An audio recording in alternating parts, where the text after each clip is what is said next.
हम आपको एक ऐसी कहानी सुनाने जा रहे हैं जो ननद भाभी के रिश्ते की गहराई को दिखाती है।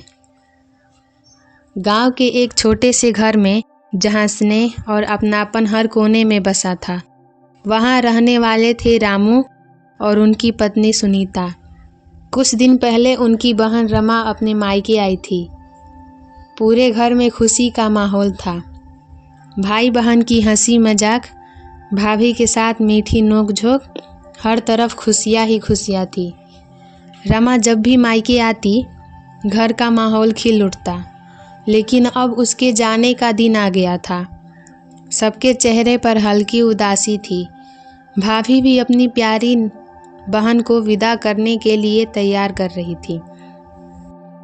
उस दिन रात को जब रामू और सुनीता बातें कर रहे थे, तो रामू ने कहा, कल सैलरी मिली थी, लेकिन उसमें से 20,000 रुपये गायब हैं। भाभी सुनीता ने चौंक कर पूछा, क्या तुमने ठीक से गिनकर रखा था?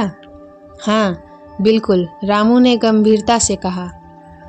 थोड़ी देर तक दोनों सोच में पड़ गए, लेकिन फिर रामू ने मुस्कुराते हुए कहा, कोई बात नहीं, पैसे तो आते जाते रहते हैं।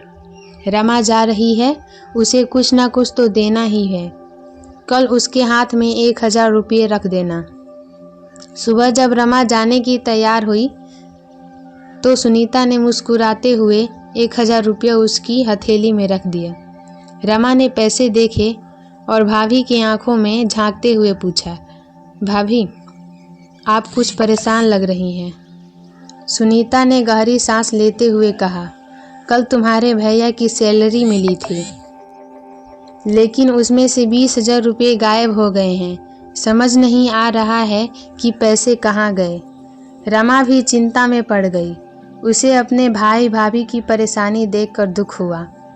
उसने पैसे वापस करने की कोशिश की, लेकिन सुनीता ने कहा, अरे यह तुम्हारा भी घर है और तुम भाई होती तो क्या अपने हिस्से से आधा नहीं लेती? रमा ने यह सुनकर प्यार भरी नज़रों से अपनी भाभी को देखा और पैसे रख लिए। इतने में उसकी माँ कमरे में से आई और रमा के हाथ में कुछ रख दिया। बेटा ये लो 20,000 रुपये, तुम्हारे बाल बच्चे हैं, तुम्हें ज़रूरत पड़ेगी। रमा चौंक गई। उसे समझ में आ गया। उसने लेने से इनकार कर दिया, लेकिन माँ ने प्यार से समझाया, बेटा ये पैसे तुम्हारे काम आएंगे। मत सोचो कि ये कैसे आए, बस ये समझो ये तुम्हारे अपने लोगों का प्यार है। आखिरकार रमा ने पैसे रख लिए।